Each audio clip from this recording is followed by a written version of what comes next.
ಕರ್ನಾಟಕದ ಎಲ್ಲ ಸ್ಪರ್ಧಾರ್ಥಿಗಳಿಗೆ Shiv class corner YouTube ಚಾನಲ್ಗೆ ಆತ್ಮೀಯ ಸ್ವಾಗತ. ಇವತ್ತಿನ ವಿಷಯ ಸಾವಿನ ಸವಾರಿ. ಹೌದು, ನಿನ್ನೆ ಅಹಮದಾಬಾದ್ನಲ್ಲಿ ನಡೆದಂತಹ ವಿಮಾನ ದುರಂತದಲ್ಲಿ 10 ಸಿಬ್ಬಂದಿ ಸೇರಿ 241 ಜನ ಸಾವನ್ನಪ್ಪಿದ್ದಾರೆ. ಅದರಲ್ಲೂ ಗುಜರಾತ್ನ ಮಾಜಿ ಮುಖ್ಯಮಂತ್ರಿ ವಿಜಯ್ ರೂಪಾನಿ ಸೇರಿದ್ದಾರೆ.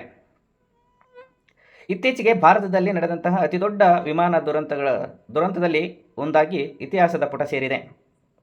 ಹಾಗಾದರೆ ವಿಮಾನದ ಅಪಘಾತದಲ್ಲಿ ಸುಟ್ಟು ಕರಕಲಾದಂತಹ ವಿಮಾನದ ಹಿನ್ನೆಲೆಯನ್ನು ಒಮ್ಮೆ ನೋಡೋಣ. ನಿನ್ನೆ ಅಪಘಾತಕ್ಕೆ ಈಡಾದಂತಹ ವಿಮಾನವು ಡ್ರೀಮ್ ಲೈನರ್ 787 ಎನ್ನುವಂತಹ ವಿಮಾನವಾಗಿದ್ದು, ಇದು ಜಗತ್ತಿನ ಅತ್ಯಾಧುನಿಕ ವಿಮಾನವಾಗಿ ಪ್ರಸಿದ್ಧಿಯಾಗಿತ್ತು. ಇದು ಮೂಲತಃ ಅಮೆರಿಕದ ಬೋಯಿಂಗ್ ಕಂಪನಿಗೆ ಸೇರಿದೆ. ಈ ವಿಮಾನವು ಅತಿ ದೂರ ಪ್ರಯಾಣಕ್ಕೆ ಏಳಿ ಮಾಡಿಸಿದ್ದಾಗಿದ್ದು, ಸುಮಾರು 13,500 ಕಿಲೋಮೀಟರ್ ನಿರಂತರವಾಗಿ ಹಾರಾಡಬಲ್ಲ ಸಾಮರ್ಥ್ಯವನ್ನು ಹೊಂದಿದೆ. ಇದರಲ್ಲಿ ಅತ್ಯಂತ ದೊಡ್ಡ ಕಿಟಕಿಗಳು ಪ್ರಯಾಣಿಕರಿಗೆ ಆಹ್ಲಾದಕರವಾದಂತಹ ವಾತಾವರಣವನ್ನು ಸೃಷ್ಟಿಸಿಕೊಡುತ್ತವೆ. ಈ ವಿಮಾನದಲ್ಲಿ 242ರಿಂದ 290 ಜನ ಪ್ರಯಾಣಿಸಬಹುದಾಗಿದೆ. ಈ ವಿಮಾನವನ್ನು 2009ರಲ್ಲಿ ಲೋಕಾರ್ಪಣೆ ಮಾಡಲಾಯಿತು. ಈ ವಿಮಾನದ ಅವತರಣಿಕೆ ಡ್ರೀಮ್ ಲೈನರ್ 787 ಅನ್ನು ಭಾರತವು ಏರ್ ಇಂಡಿಯಾ 2013ರಲ್ಲಿ ಖರೀದಿಸಿತು. ಡ್ರೀಮ್ ಲೈನರ್ ವಿಮಾನವು ಇತಿಹಾಸದಲ್ಲಿ ಮೊದಲ ಬಾರಿಗೆ ದುರಂತಕ್ಕೀಡಾಗಿ ಬೋಯಿಂಗ್ ಕಂಪನಿಗೆ ಅತಿದೊಡ್ಡ ಕಪ್ಪು ಚುಕ್ಕೆಯಾಗಿ ಪರಿಣಮಿಸಿದೆ. ಇತ್ತೀಚೆಗೆ ವಿಮಾನ ಪ್ರಯಾಣ ವರ್ಷದಿಂದ ವರ್ಷಕ್ಕೆ ಹೆಚ್ಚಾಗುತ್ತಿದ್ದು, ಅಪಘಾತಗಳು ಕೂಡ ಹೆಚ್ಚಾಗ್ತಾ ಇದ್ದಾವೆ. ಜಗತ್ತಿನಾದ್ಯಂತ ಪ್ರತಿದಿನ 1.20 ಕೋಟಿ ಪ್ರಯಾಣಿಕರು ಜಗತ್ತಿನಾದ್ಯಂತ ವಿಮಾನ ಸಂಚಾರ ಮಾಡ್ತಾ ಇದ್ದು, ಸುಮಾರು 1 ಲಕ್ಷ ವಿಮಾನಗಳು ಪ್ರತಿದಿನ ಹಾರಾಟ ನಡೆಸ್ತಾ ಇದ್ದಾವೆ. ಜೊತೆಗೆ ಭಾರತದ ವಿಷಯಕ್ಕೆ ಬಂದರೆ, ಭಾರತದಲ್ಲಿ ಸುಮಾರು 5.5 ಲಕ್ಷ ಜನ ವಿಮಾನ ಪ್ರಯಾಣ ಮಾಡ್ತಾ ಇದ್ದರೆ 3,000 ವಿಮಾನಗಳು ದಿನಾಲೂ ಹಾರಾಟ ನಡೆಸ್ತವೆ. ನಿಮಗೆ ಗೊತ್ತಿರಲಿ, ಭಾರತದಲ್ಲಿ ವಿಮಾನ ದುರಂತಗಳು ಈ ಮೊದಲು ಕೂಡ ನಡೆದಿದ್ದು, ಅದರ ಇತಿಹಾಸದ ಕೆಲವು ವಿಷಯಗಳನ್ನು ತಿಳಿದುಕೊಳ್ಳೋಣ.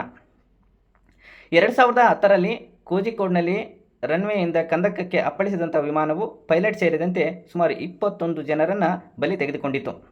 ಹಾಗೆಯೇ ದುಬೈಯಿಂದ ನಮ್ಮ ಮಂಗಳೂರಿನ ವಿಮಾನ ನಿಲ್ದಾಣಕ್ಕೆ ಹಾರಿ ಬಂದಂತಹ ಒಂದು ವಿಮಾನವೂ ಸಹ ರನ್ವೇಯಿಂದ ಆಳದ ಪ್ರಪಾತಕ್ಕೆ ಬಿದ್ದು ಸುಮಾರು 158 ಜನ ದುರ್ಮರಣಕ್ಕೆ ಈಡಾಗಿದ್ದರು.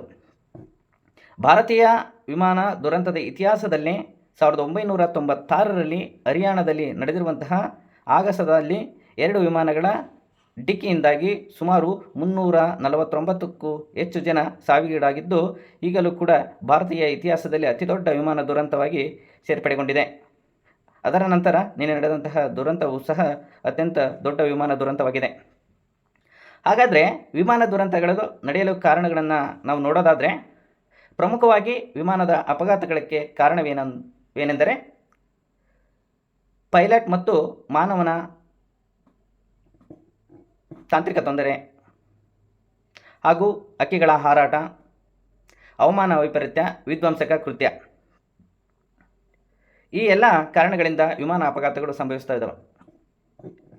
ನಾವುಗಳು ನಿನ್ನೆ ನಡೆದಂತಹ ವಿಮಾನ ದುರಂತದ ಸಂದರ್ಭದಲ್ಲಿ ಸುದ್ದಿ ಮಾಧ್ಯಮಗಳಲ್ಲಿ ಬ್ಲ್ಯಾಕ್ ಬಾಕ್ಸ್ ಎನ್ನುವಂತಹ ಒಂದು ವಿಷಯ ಸುದ್ದಿಯ ಮುನ್ನೆಲೆಗೆ ಬಂದಿತ್ತು. ಪ್ರತಿ ಬಾರಿ ವಿಮಾನ ಅಪಘಾತ ಸಂದರ್ಭದಲ್ಲಿ ಬ್ಲ್ಯಾಕ್ ಬಾಕ್ಸ್ ಎಂಬಂತಹ ವಿಷಯ ಮುನ್ನೆಲೆಗೆ ಬರುತ್ತದೆ. ಹಾಗಾದರೆ ಬ್ಲ್ಯಾಕ್ ಬಾಕ್ಸ್ ಎಂದರೇನು? ಬ್ಲ್ಯಾಕ್ ಬಾಕ್ಸ್ ಎಂದರೆ ವಿಮಾನ ಅಪಘಾತಕ್ಕೆ ಈಡಾದಾಗ ವಿಮಾನದ ಅಪಘಾತಕ್ಕೆ ಕಾರಣಗಳನ್ನು ತಿಳಿಸುವಂತಹ ಒಂದು ಪೆಟ್ಟಿಗೆ. ಇದು ವಿಶೇಷವಾಗಿ ಬ್ಲ್ಯಾಕ್ ಬಾಕ್ಸ್ ಎಂದು ಹೆಸರಿಟ್ಟರೂ ಸಹ ಅದರ ಕಿತ್ತಳೆ ಬಣ್ಣದಲ್ಲಿರುತ್ತದೆ. ಅದು ಎಷ್ಟೇ ಅಗ್ನಿ ಅವಘಡಗಳು, ನೀರಿನ ತೊಂದರೆಗಳು ಅನುಭವಿಸಿದರೂ ಕೂಡ ಅದು ಹಾಳಾಗುವುದಿಲ್ಲ. ಅದು ವಿಮಾನ ದುರಂತ ಸಂದರ್ಭದಲ್ಲಿ ಆಗಿರುವಂತಹ ದುರಂತದ ಸಂಭವಕ್ಕೆ ಕಾರಣಗಳನ್ನು ಅದರಲ್ಲಿ ಇಡಲಾಗಿರುತ್ತದೆ. ಆನಂತರ ಆ ಬ್ಲ್ಯಾಕ್ ಬಾಕ್ಸ್ನಿಂದ ನಮಗೆ ವಿಮಾನ ಅಪಘಾತ ದುರಂತಕ್ಕೆ ಕಾರಣವಾದಂಥ ಅಂಶಗಳನ್ನು ಪತ್ತೆ ಹಚ್ಚಬಹುದು. ಜೊತೆಗೆ ನಿನ್ನೆ ಮತ್ತೊಂದು ವಿಷಯ ಸುದ್ದಿಯಲ್ಲಿತ್ತು, ಮೇ ಡೇ ಅಂತೇಳಿ. ಮೇ ಡೇ ಅಂದರೆ ಏನು? ಮೇ ಡೇ ಅಂತಂದರೆ ವಿಮಾನದ ಅಪಘಾತದ ಸಂದರ್ಭದಲ್ಲಿ ಪೈಲಟ್ ಇನ್ನೇನು ವಿಮಾನ ಸಂಪೂರ್ಣ ತನ್ನ ನಿಯಂತ್ರಣ ತಪ್ಪಿ ಅವನತಿ ಹೊಂದುತ್ತದೆ, ನಾಶ ಆಗುತ್ತದೆ ಎನ್ನುವ ಸಂದರ್ಭದಲ್ಲಿ ಪೈಲಟ್ಗಳಿಗೆ, ತಾಂತ್ರಿಕ ಸಿಬ್ಬಂದಿಗಳಿಗೆ ಮಾಹಿತಿ ಕೊಡಲು ಹೊರಡಿಸುವಂತಹ ಒಂದು ಶಬ್ದ ಆಗಿದೆ. ಇದು ಫ್ರೆಂಚ್ ಭಾಷೆಯ ಮೂಲದಿಂದ ಬಂದಿದೆ. ಮೇಡೆ, ಮೈಡರ್ ಎನ್ನುವಂತಹ ಪದದ ಮೂಲ ಅರ್ಥ ಸಹಾಯ ಮಾಡು ಎಂದರ್ಥ. 3 ಬಾರಿ ಸಹಾಯ ಮಾಡು, ಸಹಾಯ ಮಾಡು, ಸಹಾಯ ಮಾಡು ಎಂದು ಕೇಳಿದಾಗ ತಾಂತ್ರಿಕ ಸಿಬ್ಬಂದಿ ಅವರಿಗೆ ಸಹಾಯ ಮಾಡಲು ಸಹಾಯ ಹಸ್ತ ಚಾಚುತ್ತೆ. ಇದು ಇವತ್ತಿನ ವಿಷಯ. ಹಾಗೆಯೇ ನಿನ್ನೆಯಿಂದ ಸುದ್ದಿ ಮಾಧ್ಯಮಗಳಲ್ಲಿ ಒಂದು ಮಾತು ಪ್ರಚಲಿತದಲ್ಲಿದೆ. ಬದುಕು ತುಂಬ ಅನಿಶ್ಚಿತವಾಗಿದೆ. ಪ್ರವಾಸಕ್ಕೆ ಹೊರಟರೆ ಭಯೋತ್ಪಾದಕರ ಗುಂಡಿಗೆ ಬಲಿಯಾಗಬೇಕಾಗುತ್ತದೆ. RCBಯ ಪೆರೇಡ್ ವಿಜಯ ಯಾತ್ರೆಯಲ್ಲಿ ಭಾಗವಹಿಸಿದರೆ ಕಾಲು ತುಳಿತಕ್ಕೆ ಗುರಿಯಾಗಬೇಕಾಗುತ್ತದೆ. ವೃತ್ತಿ ಅಥವಾ ಪ್ರವಾಸದ ಉದ್ದೇಶವನ್ನಿಟ್ಟುಕೊಂಡು ವಿದೇಶಿ ಪ್ರಯಾಣ ಮಾಡಿದರೆ ವಿಮಾನ ದುರಂತಕ್ಕೆ ಈಡಾಗಬೇಕಾಗುತ್ತದೆ.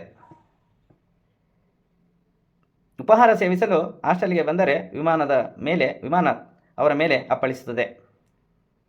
ಬದುಕು ಎಷ್ಟು ವಿಚಿತ್ರವಲ್ಲವೇ? ಸಾವು ನಮ್ಮ ಎಣೆಯಿಲ್ಲದೆ, ನಮಗೆ ಗೊತ್ತಿಲ್ಲದೆ ನಮ್ಮ ಮೇಲೆ ಅಪ್ಪಳಿಸಿಬಿಡುತ್ತದೆ. ಹಾಗಾಗಿ ಇರುವವರೆಗೂ ಒಳ್ಳೆಯವರಾಗಿ, ಇರುವ ಜೀವನವನ್ನು, ಇರುವ ಕ್ಷಣವನ್ನು, ಇದ್ದ ಕ್ಷಣದಲ್ಲಿ, ಈಗಿನ ಕ್ಷಣಗಳಲ್ಲಿ ಸಂತೋಷವನ್ನು ಪಡಬೇಕಾದದ್ದು ಅತಿ ಮುಖ್ಯ ಆಗುತ್ತದೆ. ಹಾಗಾಗಿ ಮಾನವರಾಗಿ ಬದುಕಬೇಕು, ಮನುಷ್ಯರಾಗಿ ಬದುಕಬೇಕು ಎನ್ನುವಂತಹ ಒಂದು ಮಾತನ್ನು ಹೇಳ್ತಾ ಇದು ಇವತ್ತಿನ ವಿಷಯವಾಗಿತ್ತು. ಮತ್ತೆ ನಾಳೆ ಮತ್ತೊಂದು ವಿಷಯದೊಂದಿಗೆ ನಿಮ್ಮ ಮುಂದೆ ಬರಲಿದ್ದೇನೆ. ನಿಮ್ಮ ಎಲ್ಲ ಸ್ನೇಹಿತರೊಂದಿಗೆ ಈ ವಿಡಿಯೋವನ್ನು ಹಂಚಿಕೊಳ್ಳಿ, ಸಬ್ಸ್ಕ್ರೈಬ್ ಮಾಡಿ. ಮತ್ತೆ ಸಿಗೋಣ. ಧನ್ಯವಾದಗಳು.